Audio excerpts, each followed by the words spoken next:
Hi friends, आंनि चेनेलाव नोंथांमोनखौ आरोबाव फिन बरायफिनबाय। आसा खालामो नोंथांमोना गासिबो मोजाङैनो दं। बे भिडिअखौ आङो बानायनो सानाखैमोन, ओमफ्राय माखासे कमेन्ट्सनि थाखाय आङो बानायनांगौ जादों।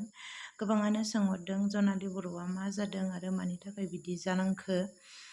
बियो सासे बर'नि एक्ट्रेसमोन, जाखांफुनाय। बियो आंनिनो बियानै फिसा असे, आरो बुंनो थाङोब्ला बिराद मोजां सादा सिदा गथ'मोन। थांनाय मे दाननि 19 थारिखआव बियो गावनि जिउखौ फोजोबनानै लादों। मानि खारनाव आरो मानि जाहोनाव बेबादि जानांखो बेखौ दासिमबो जोङो हमनानै मोनाखै। गोबाङानो बुंदों आरो गोबां खुगानिफ्राय खोनागासिनो, आरो मोजां मोननायनि जाहोनावनो बियो गावनि जिउखौ फोजोबनानै लादों होननानै होनदों। नाथाय जों फोथायनो हाया, आरो आं फोथायनो हाया बे खोथाखौ। मानो होनोब्ला बे गथ'खौ आङो फिजिकेलि मोनदों। बे गथ'आ दि मोजां सासे मोजां मोननायनि बा सासे सेंग्रानि थाखाय बियो गावनि एसेबां जिउखौ फोजोबनानै लागोन आं माब्लाबाबो साना। बे गथ'खौ आं मोजाङैनो मोनथियो। खारन दं बेयाव माबा मोनसे, नाथाय खारना मा बेखौ जों हमनोनो हायाखै। आंबो मानियो बे खोथाखौ। मोजां मोननायनि बेलायाव धैर्य सहायनो हायियाव गावनि जिउखौ फोजोबना लायो होननानै आं मिथियो। नाथाय बे जारौआ जि मोजां मोननाय सासे सेंग्रानि थाखाय जि गावनि जिउ बेसेन गोसा जिउखौ फोजोबगोन आं माब्लाबाबो साना। आं फिजिकेलिखौ मोजाङैनो मोनथियो। बेयाव माबा मोनसे खारन दं, आरो माखासे पस्ट होगासिनो बा नुदों।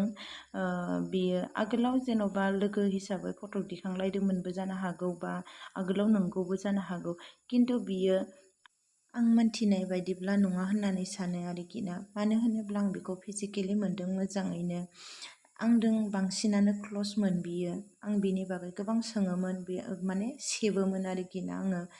बा नोंहा बिदि दं नामा, बा नोंहा माबा मोनसे इदि बेफोरबायदिखौ आङो सोङोमोन आरोखि ना। माब्लाबाबो बिनि खुगानिफ्रायबो आं मोनाखै।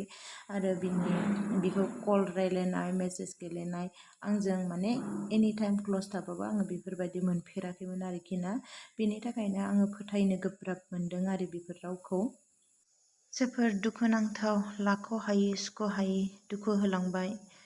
बिमा बिफानि बिखायाव दावदाब गालांबाय आरोखि ना। मा बुंबावनो, न'खरनि बाय बाहागिजों लोगोसे। जियानो जाया मानो, लाइफआव जेसेबां गिदिर प्रब्लेम नुजाया मानो, थेवब्लाबो बेफोरबायदि एसेबां गिदिर गावनि लाइफखौ माने गावनि जिउजों खेला गेलेनायखौ आं मोजां मोना।